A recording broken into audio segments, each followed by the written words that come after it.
And now it's time for Photo Booth Live Chat with John Young.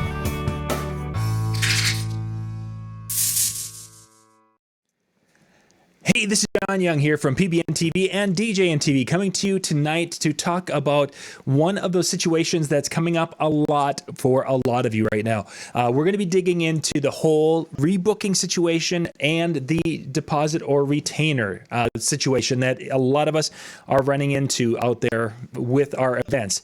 This doesn't matter if you are a wedding officiate. This doesn't matter if you are a photo booth operator, DJ, lighting person, any basically event. And I'm gonna put basically the YouTube channel I'm following right now, because we're broadcasting to a lot of different places. So that's the one I'm going to be kind of following in the chat tonight during this presentation. What we're going to be looking at is that retainer specifically is going to be the big part of this. Deposit, retainer, whatever you want to call it. It really, I know we've talked about it matters. It doesn't matter that terribly much, especially when it comes to this situation. Most of us refer to it as retainer because it feels like it has more of a legal, not being refundable thing. But that's what we're going to be dealing with tonight. What's happening is governments have shut down events. Right now in Minnesota, we are shut down through May 4th. The state has basically, there's just nothing going to happen. Nationally, things have been shut down. That is causing those events, those proms and weddings or what have you, that to be moved in some cases, to postpone or to be canceled completely. The question becomes let's look at my situation. I have a prom that's coming up. It's a $2,000 prom coming up, and I took a $500 retainer for that prom. What happens to that retainer?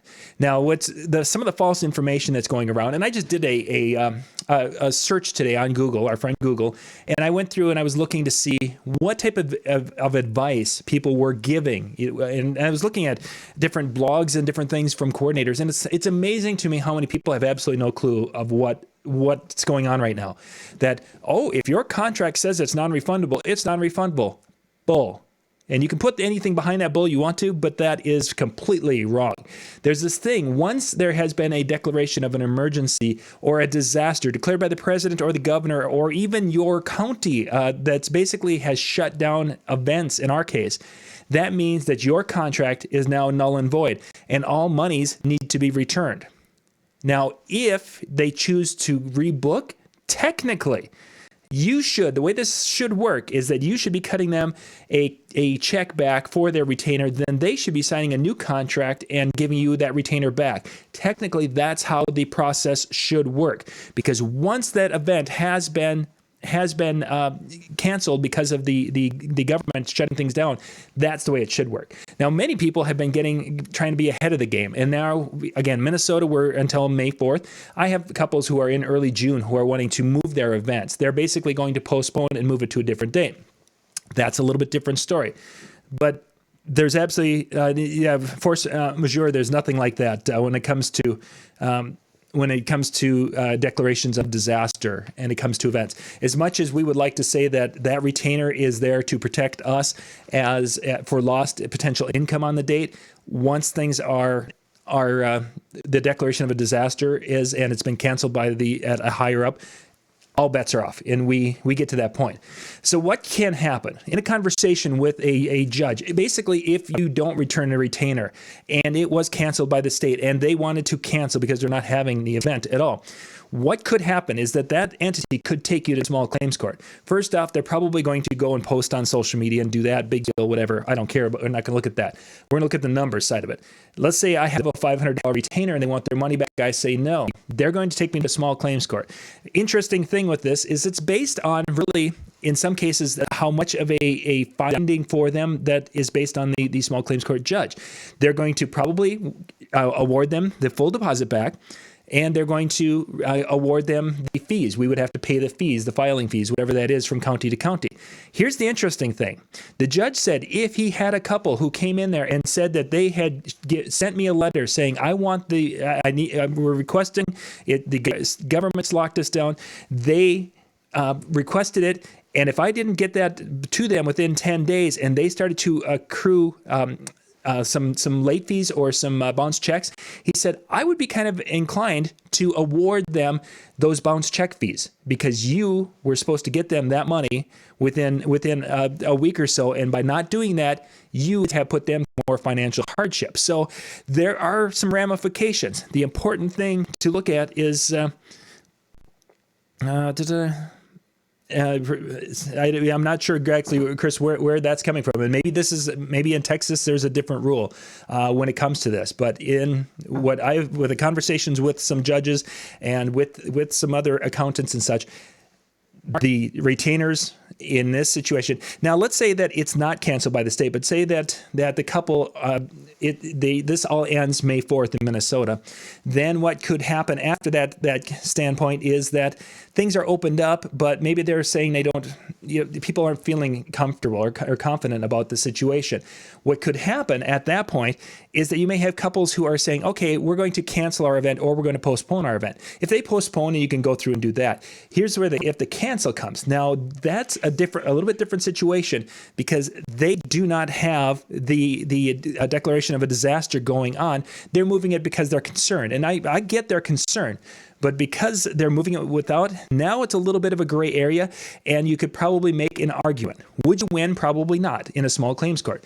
Would you be able to get part of it? Maybe to show that you have had some expenses and such involved with their event. Maybe if you did, it's a little more of a gray area. But these events that are canceled of a disaster declaration, again, like we have in Minnesota right now, we have to return. So let's move it to a rebooking.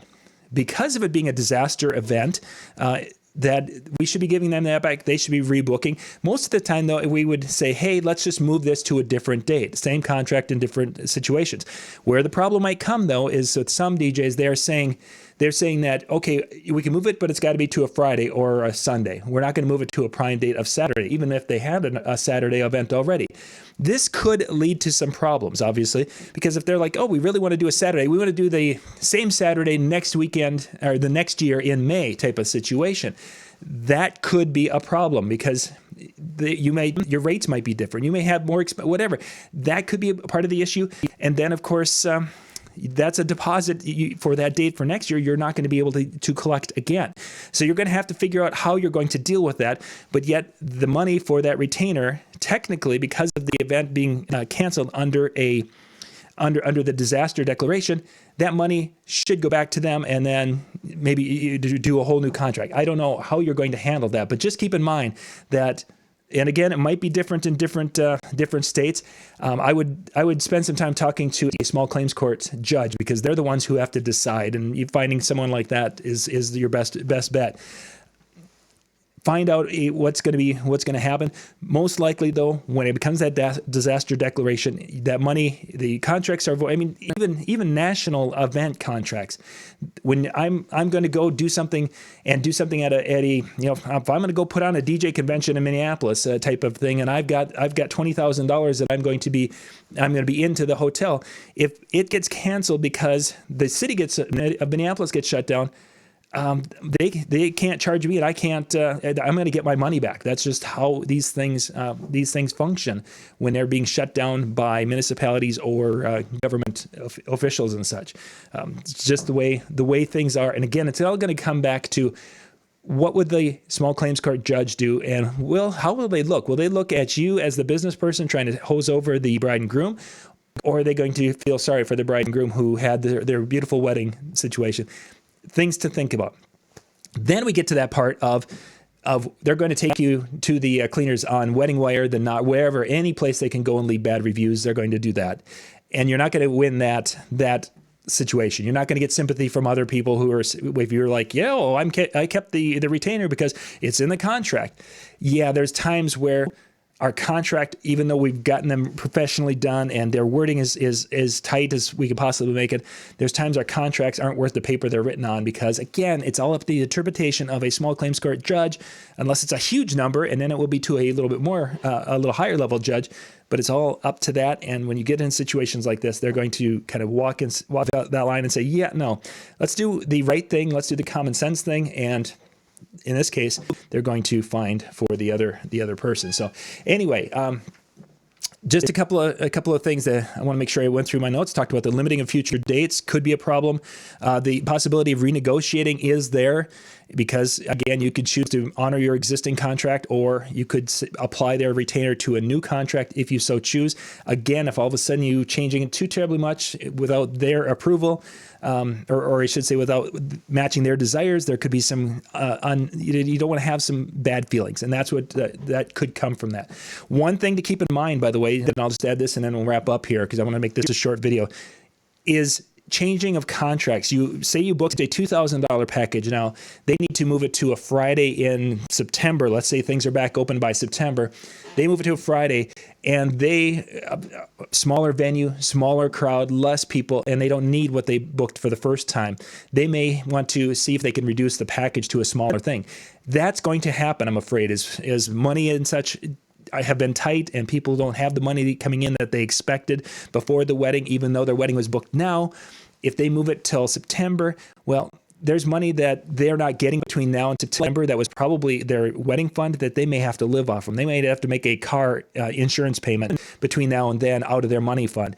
So don't be surprised if and don't be offended if they come back and say, geez, hey, John, the money is a lot tighter than we thought it was going to be. Can we, maybe eliminate a couple of things or change our package a little bit because there aren't as many guests. We probably don't be offended. Don't be surprised. Just figure out how you can handle it so it's a win-win, so they feel good about you and you can feel good about the situation, because that's going to be a big part of this whole customer relationship opportunity we have to be able to build some positive vibes with our current clients, plus some new ones who are going to be coming in and are going to be booking dates. And I've got a couple that want to book in July of this year, and we're having a conversation about what happens if.